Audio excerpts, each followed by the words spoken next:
Have you ever noticed there's one type of video on YouTube that nearly always goes viral? In fact, it's such a powerful video, you only need to post it once to blow up your views and your business. It's like cheating. In fact, I've been using it for years to generate millions of views, and I built a system to produce it that works every time, bar once. So today I'm going to show you what this video is, the tricks pro YouTubers use to make it, and I'm going to give you the 8-step process to produce your own so you can blow up your views and your sales using it. But first I need to show you the 2 reasons why this is really powerful and why other video types are just less likely to grow your following and generate you sales. So the first reason this is just so powerful is because it builds one of the key elements of viral content and sales in a way like nothing else can come close to, and that thing is your credibility. But why is credibility your game changer? Well, this is Beezer, and he had a big problem. When he was 19, he wanted to make videos about making money, but who's going to listen to a 19-year-old? Surely they can't have any credibility at such a young age. So to get around this issue, he harnessed the hack, and instead of just sitting there telling people how to make money, he started documenting the process of doing it himself. He made Forex trading videos where he showed people how to make money in a week. He tried to turn $0 into $10,000. And then he went on to produce this video where he bought a failing business and turned it around. It's an absolutely incredible watch, and it's undeniable proof that he knows his stuff. And the result was all of those videos blew up. And guess what happens when you blow up a video so long as you have an offer? Your business does too. The truth is, viewers don't want to watch or buy from someone until they feel like they are credible, not in a world with a million fake gurus. Hang on, if you're going to call me a scammer, don't put me in the back of the thumbnail. My face is too pretty for the bottom of the scam pile. So it's critical that you find ways to make videos that build it if you want to blow up your following and sales, because competition right now is so fierce. So the hack that information-based channels use when they want to go viral is they use storytelling to document challenges that provide undeniable proof of their credibility. And it's not just Beezer doing this, by the way. When I picked up on what he was doing years ago, I tried it, and this honestly changed my life. Matt Devella's most viewed videos are challenges, my buddy Finzar, and a ton of other savvy info creators have picked up on this too. And now you know this, you're going to see this all over YouTube because challenges are the ultimate video. The thing is, to have success with a challenge video, do you have to get an amazing result to show off? Well, actually no, and in a minute I'm going to show you how to fail your challenge and still go viral. Now the second reason these are so powerful is because of this. If you want to grow a YouTube channel, you need to keep people watching for as long as possible. And one way YouTube shows you if you're doing this is with a retention graph. Now most people's retention graphs look like this. People slowly leave or abandon the video at certain places. But have you ever seen a retention graph like this before? That's what you get when you make challenge videos for one simple reason. So the problem with regular videos is, let's say there's 3 types of viewers and they all click on this video. Viewer A is a beginner and can only handle the first 2 points before the information gets too deep for them, so they leave. Viewer B only wanted the info from here, so they get it and they leave feeling pretty satisfied. When viewers all want different things from a video, it's very hard to flatline retention. But when you make a challenge video, what do 100% of the viewers care about? Well, if you follow the system I'm going to show you in a second, they should all only care about one thing: what happens at the very end. And that's what will turn your retention from this to this. And when you hold viewers for longer, you build more trust, goodwill, and credibility, and these things are just key for blowing up your channel and your business too. So now you know how powerful these are, why you need them, and why YouTubers love making them. Let's move on to the 8-step system to make your own viral challenge and how other YouTubers harness them before we look at why failing your challenge is potentially a very good thing. Okay, so stage 1. On screen right now, we have a group of challenge videos that all blew up, and they are all fantastic examples of the first step, and that is just to come up with an idea for your challenge that your viewers will find fascinating. Now, ideally, it's going to be about some kind of big result they would like to see in their own life. So think about what the biggest problem your viewers have is, the bigger the better, and then just ask yourself, could I document myself trying to solve it? That's it. By the way, I've made a template below that you can fill out to plan all of this thing with me, so don't worry about taking notes because things are about to get deep. So once you've decided what your challenge is going to be about, it becomes very easy to title the thing because you just call it what you're going to do. So here we can see Smeeth. He made a commercial in 24 hours for just $0. So he just called it that, and it got massive views. Clean Girl, who at one point was picking up more subscribers a day than Mr. Beast because she's made so many short form challenges, went and cleaned an abandoned grave and called it that. And this old classic got 17 million views with the same naming process. But beware, we have to make sure our challenge is in line with the problems or products our services solve. Otherwise, it's not going to resonate with the right kind of people. Stage 2. This next step takes the challenge and puts a little viral cherry on top because it will make more people care about getting to the end of it. To show you how this works, I'm going to play you 3 clips from YouTube creators using the same viral hack, and then I'm going to break down exactly what they're doing because their words are really carefully chosen to hook you. I want to try to buy a failed $1 million business and then see if by implementing some new strategies, we can maybe revive it to its former glory. Now, although this is pretty risky, buying any 7-figure business isn't going to be cheap and I could end up losing all of my money, the price points for these aren't as crazy and out of reach as you may think. So I really want to try this out to see if it could be a shortcut to making a set of money or if you'd be better off just starting from scratch. Last year, I had developed a bad habit of snacking. I had lost all self-control in the face of a free donut or plate of cookies, and I made justifications for my actions. Excuses like, well, I did go to the gym today. Overall, I eat pretty healthy. It's not like I do this every day, until I started to do it every day. I knew something had to change when, even though I exercise often, I noticed I was developing early onset dad gut. So I decided to quit sugar for 30 days.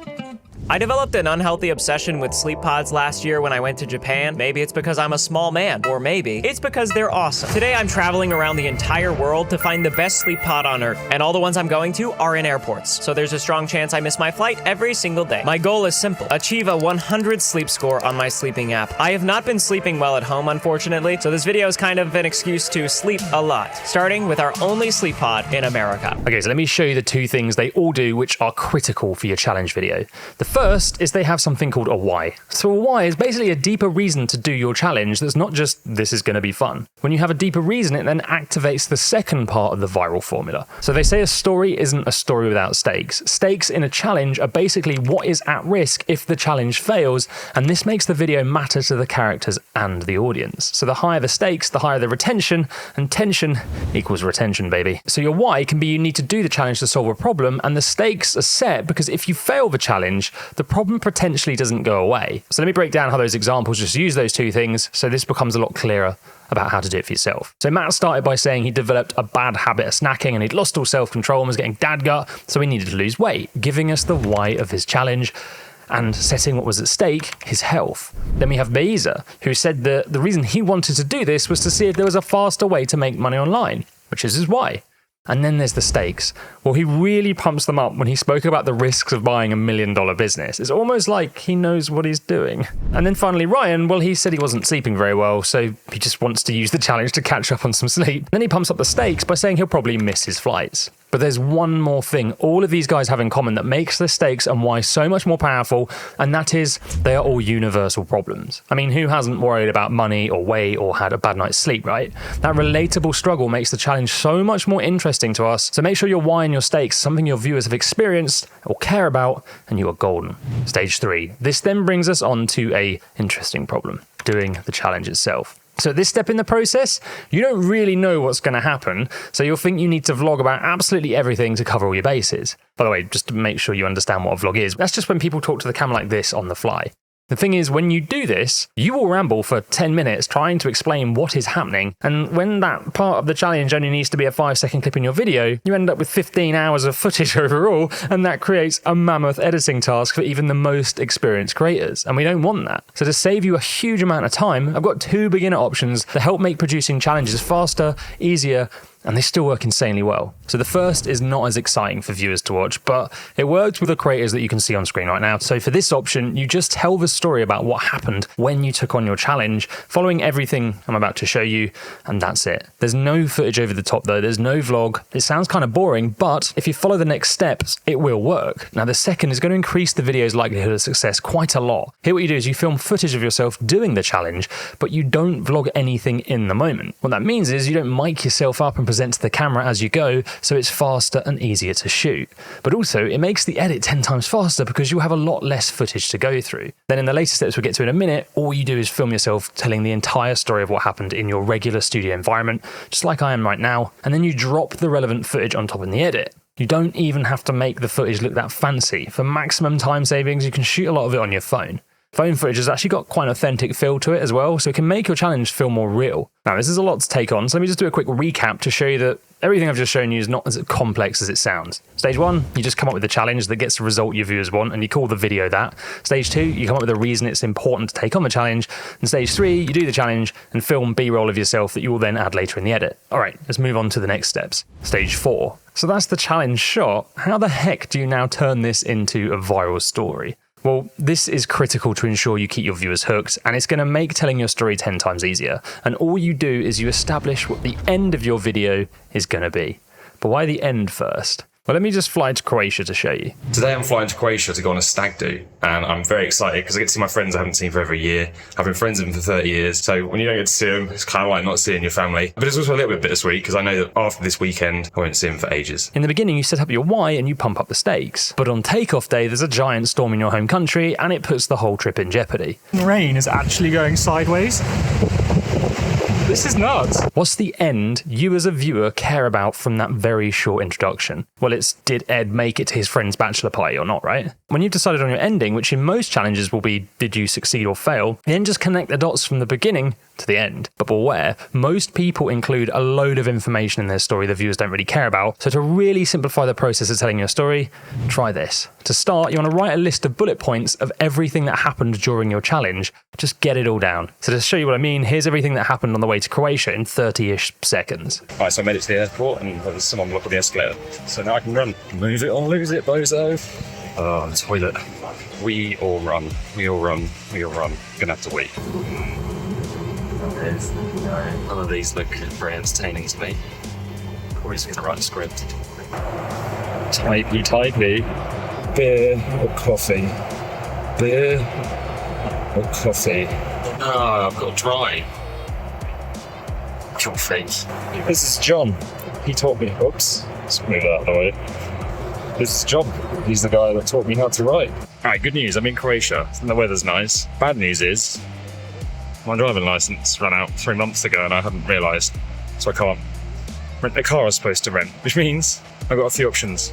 Option 1, I can get a taxi as I go to Split. It's like about 4 or 5 hour journey. And it's €450, which I don't really want to pay. But worse than that, have you ever been in a taxi where the driver doesn't stop talking? Don't know if I want to risk that for 4 hours. The next option is a train. That's about 8 hours, which means I'm going to be late. The next option is I walk, which will take 3 days, but I think it'll be less painful than listening to a taxi driver yabber on for 4 hours. And the other option is I get another flight. Plane smells of petrol. That's worrying. If the plane goes down and I die, make sure you hit subscribe.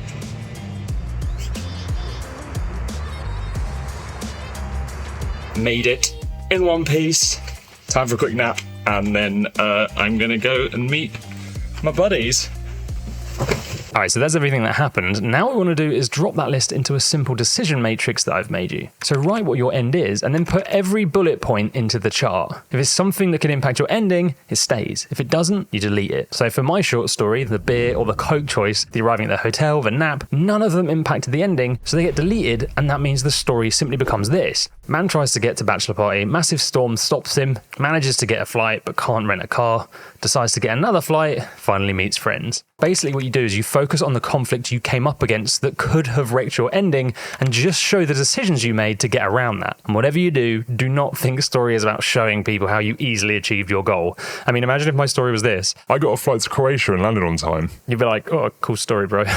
Stage 5. So now you've cut your list down to the most important parts. We bring in this. This is the story arc, and it works like this. On the bottom, we have the length of the video. On the left, we have tension. As a challenge moves on, we want the tension to rise, and that's why showing the things that went wrong or were very difficult to solve that could have impacted your ending are important, because the viewers will be kept on the edge of their seat willing you on. So to keep this as simple as possible, just place your critical bullets on this chart. In the first act, you set up your challenge where you make your why and your stakes clear. Just think of that as your intro. In your second, you then show people all of the things that got in the way of you achieving your challenge and how you overcame them. And in the third, you reveal the final outcome of your challenge, the thing the viewers have wanted to know from the very start.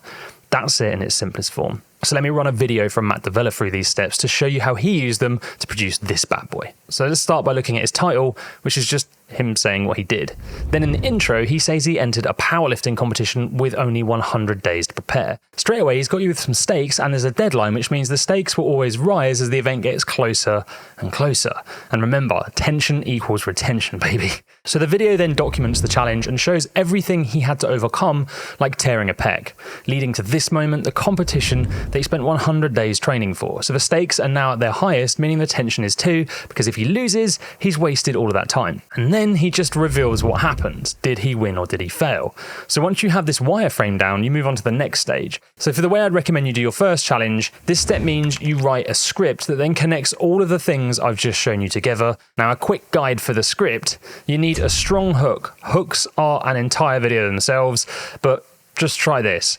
Ask the viewers a relatable question and then quickly move on to your why and then get into the challenge as fast as you can. So here's a few examples of that in action from some of my own viral challenges. Do you ever feel an anxiety that you have to make another YouTube video? Is the fear that your YouTube channel will never actually grow the main thing holding it back? Stage 7. And now you just film yourself presenting that script like I am right now, before the 8th stage, editing. So for my simplified method of creating a challenge that I'm currently showing you, the edit is where you cut up your presented script and then you put the footage of yourself doing the challenge over it at the relevant points. Now, I could make an entire video on editing a challenge, but if you're new to this, you just need to keep it simple. Don't get overwhelmed. You need to get this bad boy out. So I'm not going to add anything more to it than that. And that's it. You now have produced the most powerful video in the world that has blown up so many channels and businesses. But what if you failed your challenge? Do you not make it at all because that will wreck your credibility and your sales? Well, actually, failing could be a better ending than winning, so let me explain. If you fail, the first thing you do is you just change your title from this to this. But more importantly, let's look at Matt's powerlifting video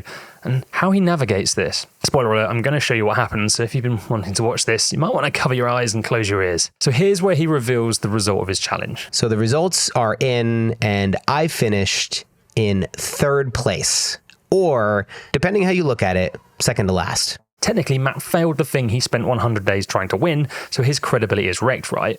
Well, no, actually, it's the opposite. And this is what is so fascinating about story. There's only a handful of endings, and even if you fail a challenge, so long as you understand how to use them, you will gain massive respect. So the first ending type: the hero gets what they want and what they need. The Hangover used this type of ending. Stu finds Doug on the top of the roof, which is what he wanted to do, but the journey he goes on himself gives himself the courage to break up with his partner, meaning he gets what he needs too. This is a real kind of Disney ending. The next is the hero gets what they want, but not what they need. So this is when James Bond saves the world, which is what he wants, but then the woman he loves turns out to be a traitor, so he doesn't actually get the love he needs. Poor old James Bond. Then there's the hero gets what they need, but not what they want. This is what Matt's story was. So Matt's story was this one. It's a great one, because he didn't win, but this happened. Using my rough 1-rep max calculator from a few months ago, I increased my 1-rep max on my squat from 185 pounds to 352 pounds.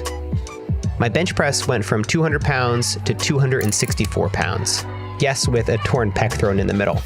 And my deadlift went from 256 pounds to 441 pounds. Insane. Which means Bass's predictions from day one were on the money, except for the deadlift, in which I lifted an extra 44 pounds. The coolest part about this entire experience for me, I did all this at the same time I turned 36 and became a parent for the first time. I challenged my own assumptions of what's capable if you dedicate yourself to a goal consistently and if you have a strong support system around you. Here's to the process. Increasing your squat 92% in 100 days is remarkable. So although he didn't get the victory he wanted, he became fitter, stronger, and he learned something about himself that developed him as a person, giving him what he actually needed. And then there's the Greek tragedy ending, where the hero doesn't get what they want or what they need. You don't see them that often. I don't think I'd advise doing that one. So why is failing your challenge good? Well, all that matters in a story is that the hero is transformed in some way, shape, or form as the result of the journey they go on. So if you fail, but you learn a valuable lesson along the way that will inspire and teach your viewers, your honesty and your experience builds integrity and credibility, and you need those things to blow up your channel and your business. According to Pixar, viewers admire watching someone trying more than they do succeeding, so you have no reason not to give this a go. And if you want to see everything I've been talking about in action, and you want to learn how to blow up a video in 24 hours at the same time, then watch this video here where I challenged myself to do just that, and I got what I wanted. But did I get what I needed? Well, there's only one way to find out.